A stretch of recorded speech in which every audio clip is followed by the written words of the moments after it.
Hey guys, Jay here. Welcome to Eons of Battle. I would say I am a connoisseur of Games Workshop's catalog. I have seen almost every single model they've ever made. I love going through their sordid history of making wargaming miniatures, and I have collected a number of my favorites from the days of old. I think some of the most interesting ones are before Warhammer was even a thing, back when they just lost the distribution rights to America's D&D, and they were just kind of making whatever they thought would sell, and they had some absolute gems. Of course, the most famous amongst them has to be Wizard with a Machine Gun. The name says it all. It is absolutely a Gandalf-style wizard with a big old machine gun. Technically submachine gun, but it is a hilarious miniature. I absolutely love it. If Games Workshop is always resurrecting things from their past, just fun little one-offs, Wizard with a Machine Gun, you have to. Think about how cool a modern Wizard with a Machine Gun would be. It's super funny. Rock up to your D&D game with Wizard with a Machine Gun. It's like, oh, you're playing a wizard? No, I'm playing a ranger. A ranger wearing wizard robes. It would be so much fun. I think this is an awesome model. I just love, sometimes when you look back at some of these older miniatures, you just see the fun that they were having in the sculpting department. Just coming up with any weird thing, kit bashing their older models into their newer models. Wizard with a Machine Gun is probably a very fun day at work. And speaking of fun days at work, Games Workshop also made quite a few seasonal models where they would just take some weird thing, some fantasy trope, and turn it into Santa.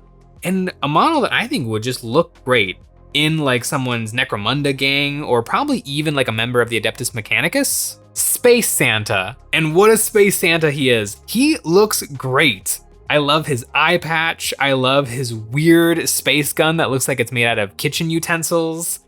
He looks pretty rad. There's been a lot of really cool, like, you know, punky or sci-fi or retro Santa Clauses. I think this one holds up. I think the jolly old fat man has never looked better. It is a really fun model. I love that the fluffy cuffs of his boots are actually like steel ankle wraps. It's just a weird, fun model. He's got a little backpack that's full of weapons and Christmas lights. This model is top notch. And I'm sure that because he's got like a little earpiece in, I'm sure he's just calling in for reinforcements for his reindeer and his elves. Get a little bit of Judge Dredd, a little bit of Necromunda. The beginnings, this is well before Space Marines, but there's the beginnings of Space Marines in this model. And it is pretty great. All of these two models, Wizard with a Machine Gun and Space Santa, definitely show their age. If you just saw them hanging on a peg, you probably wouldn't purchase them. But one old miniature that I think absolutely holds up, Space Skeleton. This model looks great. This model looks absolutely fantastic. I would love to have it on the shelf. It's super detailed. The details are very crisp and clean. It's clearly a one-piece pewter model, or probably lead at that point, but it just looks great. I would love to play a little war game with a bunch of these little guys running around. It looks fantastic. I love the remains of his space pants just hanging at his ankles and his gigantic helmet with his creepy little skull looking out the front. I think this is a top-notch model. It has stood the test of time, and I would love to see it revived in some form.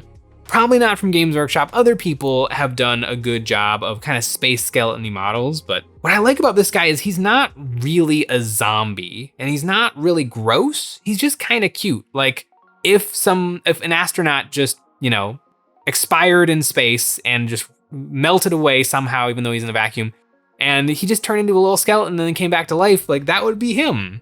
He's not mean, he's not gross, he's just a cute little skeleton guy. Games Workshop made a million models like that of just interesting little one-off ideas, but eventually they solidified into 40K and Warhammer, and that's kind of really when the gears started to turn. But throughout the course of Games Workshop history, they have made a bunch of not necessarily wargaming models, but just interesting one-offs. I think one of the most interesting one-offs, it was more just them kind of having fun, kind of harkening back to the days of Citadel when they were just making whatever popped into their head.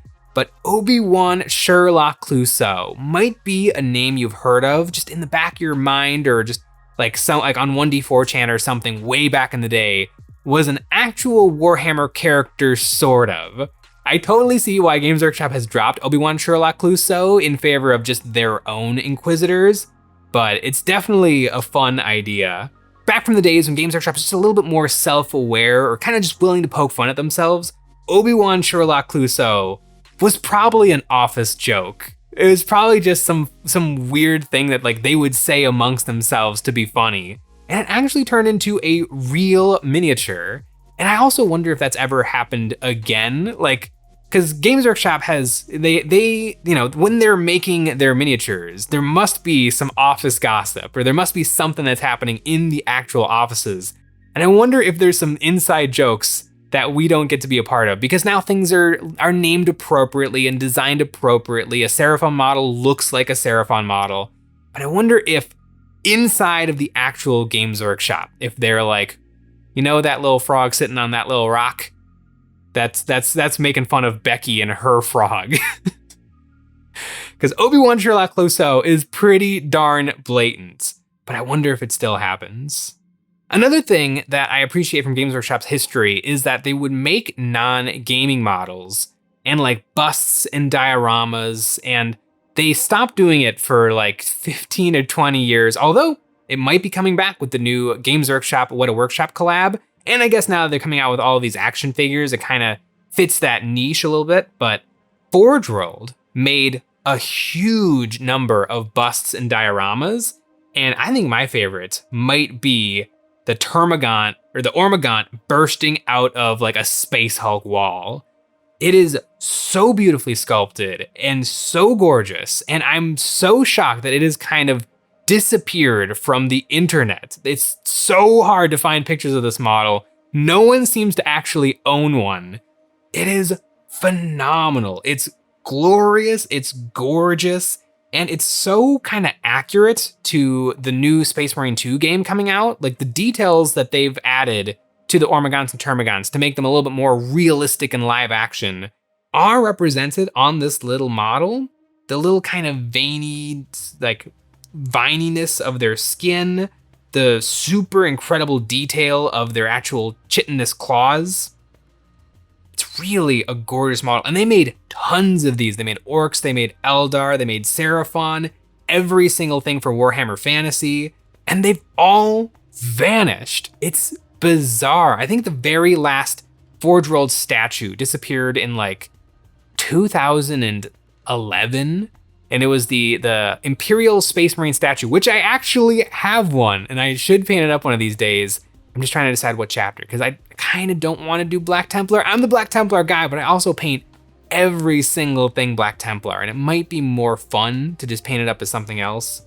But man, I wish I could get my hands on the old Forge World statues, because they're gorgeous. And it's so weird, like almost every other company has like little boutique statues and stuff of some of their characters, and Games Workshop doesn't really do that.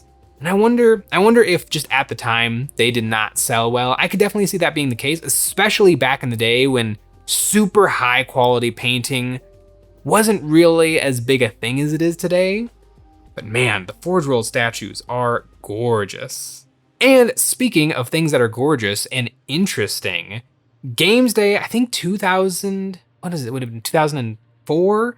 The alien, the robotic alien bug on examination table was the very first inkling of the Necrons coming to Warhammer 40,000.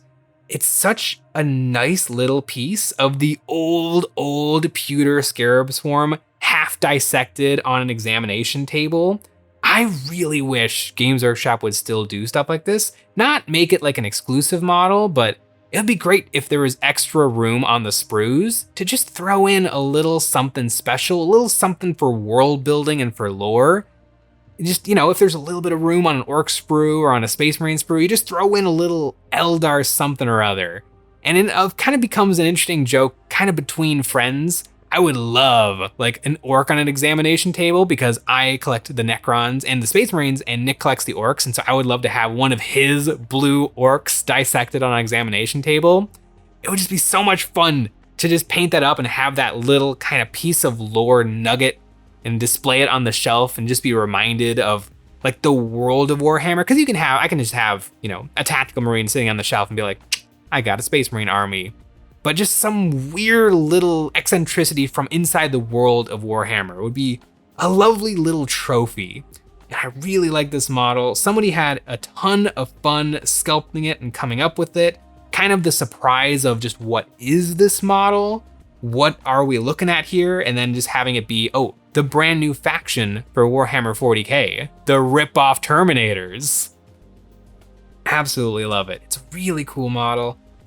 And I also love this style of, part of what makes this not like a real model is it's super easy to see the actual sculpting involved. Like the little wires are literally just wires that are super glued down. The buttons are all plastic hard, absolutely nothing fancy about it. It seems like whatever brass element that they use for the Aquila casted really poorly, so it's really chunky and bad.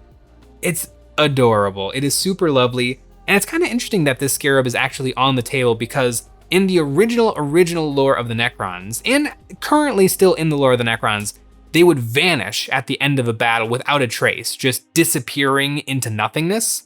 And so I wonder what happened, like what malfunctioned in this scarab swarm to make it stick around. And it also adds to its rarity and like the charm of this piece that this scarab swarm, like the entire Necron army vanished, but this one single scarab swarm still exists on the battlefield, and they scraped it up and they put it on the examination table. It is a very, very cool piece. And another Forge World model from 2006, and almost certainly just a complete joke, is in a single epic Space Marine. But what is very unique about this epic Space Marine is it is a multi-part kit in the exact same style as the current at the time Space Marines for Warhammer 40K that were then in plastic and pewter.